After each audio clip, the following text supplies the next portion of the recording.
सोनू के एक्सीडेंट के कुछ हफ्तों बाद तक उसकी माँ उस घटना के बारे में बातचीत बंद नहीं कर पा रही थी।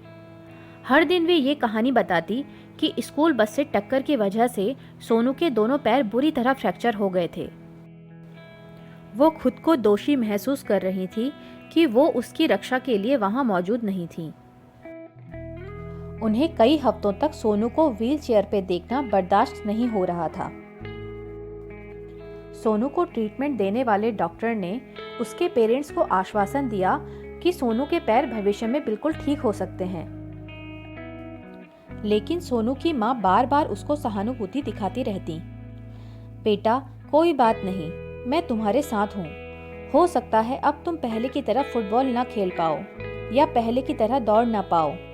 ऐसी बातों से वो सोनू को अवेयर रखना चाहती थी।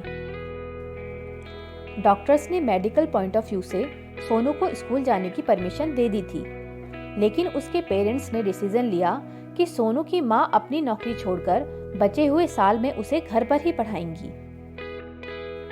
उन्हें महसूस हुआ कि हर दिन स्कूल बस देखने से सोनू की दुर्घटना की बुरी यादें ताज़ा हो सकती हैं। वे उसे इस अनुभव से भी बचाना चाहते थे कि वह इंटरवल में अपनी व्हील चेयर में बैठकर अपने दोस्तों को खेलता देखे और खुद के लिए दुखी हो। उन्हें उम्मीद थी कि इमोशनली और फिजिकली दोनों प्रोस्पेक्टिव से घर पर रहने से सोनू की हालत ज़्यादा तेजी से सुधरेगी। सोनू आमतौर पर अपनी पढ़ाई सुबह ही पूरी कर लेता था। उसका दोपहर और शाम का वक्त टीवी देखने और वीडियो गेम खेलने में गुजरता था। कुछ ही हफ्तों में उसके माता पिता ने इस बात पर गौर किया कि उसका बिहेवियर कुछ बदल रहा था। पहले जनरली वो एक्साइटेड और खुश रहता था, लेकिन अब वो चिड़चिड़ा और दुखी नजर आता था। उसके पेरेंट्स को ये टेंशन होने लगी कि कहीं एक्सीडेंट की वजह से उसे उनकी कल्पना से ज्यादा सदमा न लगा हो। उन्होंने सोचा क्यों न साइकोलॉजिकल थेरेपी की मदद ली जाए, जिससे सोनू की इमोशनल हीलिंग हो जाएगी। सोनू की मदर उसे एक फेमस थेरेपिस्ट के पास ले गई, जो बचपन में लगे सदमों के इलाज में स्पेशलिस्ट थी। सोनू के डॉक्टर ने थेरेपिस्ट को शुरुआती जानकारी दे दी थी, इसलिए सोनू से मिलने से पहले ही वो उसके एक्सपीरियंस के बारे में थोड़ा जानती थी। सोनू के चेहरे पर उदासी थी। उसकी मदर ने यह कहकर शुरुआत की, इस भयंकर एक्सीडेंट की वजह से हमारा बहुत मुश्किल समय चल रहा है। इसने सोनू के लिए बहुत सी इमोशनल डिफिकल्टीज पैदा कर दी हैं।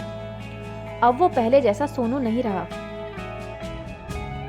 उसकी मदर को हैरानी हुई जब थेरेपिस्ट ने सिंपैथी वाला रिएक्शन नहीं दिया। इसके बजाय वो एक्साइटेड होकर बोली, बेटा, मैं तो तुमसे मिलने का वेट कर रही थी। मैं कभी किसी बच्चे से नहीं मिली जिसने स्कूल बस को हराया हो। तुम्हें मुझे बताना होगा, तुम स्कूल बस से लड़कर जीते कैसे? एक्सीडेंट के बाद पहली बार सोनू मुस्कुराया। अगले कुछ हफ्ते सोनू अपनी थेरेपिस्ट के साथ मिलकर अपनी एक बुक लिखने पर काम करता रहा। उसने अपनी बुक का नाम रखा स्कूल बस को हराने वाला हीरो। उसने इस बारे में एक बहुत अच्छी कहानी लिखी कि कैसे वह स्कूल बस से लड़ा और उसका मामूली फ्रैक्चर तो हुआ, लेकिन उसने अपनी जान बचाई। उसने कहानी में बताया कि किस तरह उसने खुद को फोकस किया और अपने ज्यादातर शरीर को बस से दूर कर दिया। मासूमियत में काफी बातें उसने बढ़ा चढ़ाकर भले ही लिखी हों, इसके बावजूद कहानी का मुख्य हिस्सा वही बना रहा। वह इसलिए बच पाया क्योंकि वो एक शक्तिशाली बच्चा है। सोनू ने अपनी बुक के पोस्टर में अपनी एक सुपर हीरो वाली पेंटिंग भी लगाई। थेरेपिस्ट ने सोनू के पेरेंट्स को इस थेरेपी में शामिल किया। उन्होंने पेरेंट्स से कहा कि वो खुद को भाग्यशाली समझे कि सोनू एक्सीडेंट में बच गया। थेरेपिस्ट ने उन्हें इनकरेज किया कि वे सोनू के लिए अफसोस महसूस करना छोड़ दें और यह एडवाइस भी दी कि वे उसके साथ एक फिजिकली एंड मेंटली स्ट्रांग बच्चे जैसा ही व्यवहार करें, जो कि एक मुश्किल विपत्ति से उबरने में सक्षम था। थेरेपिस्ट चाहती थी कि उसके पेरेंट्स इस बात पर फोकस करें कि सोनू पैरों की इस डिफिकल्टी के बावजूद भी जीवन में क्या क्या हासिल कर सकता है, इस बात पर नहीं कि एक्सीडेंट की वजह से वो क्या हासिल नहीं कर पाएगा। थेरेपिस्ट और सोनू के पेरेंट्स ने स्कूल के टीचर्स और स्टाफ के साथ योजना बनाकर सोनू की स्कूल में वापसी की तैयारी की। व्हीलचेयर की वजह से उसे कुछ खास सुविधाएं चाहिए थी, लेकिन इसके बावजूद वे ये सुनिश्चित करना चाहते थे कि दूसरे स्टूडेंट्स और टीचर्स सोनू पर तरस न दिखाएं। उन्होंने सोनू की लिखी बुक उसके क्लासमेट्स को बांटी ताकि उन्हें पता चल सके कि उसने स्कूल बस को हराया था और उसकी हालत पर अफसोस और तरस दिखाना उसके साहस का मजाक उड़ाना होगा। हम सभी जीवन में दुख दर्द का अनुभव करते हैं, जबकि दुख एक सामान्य और हेल्दी इमोशन है। लेकिन अपने दुखों और दुर्भाग्यों पर फोकस्ड रहना आत्मविनाशकारी होता है। यह बस समय की बर्बादी ही है।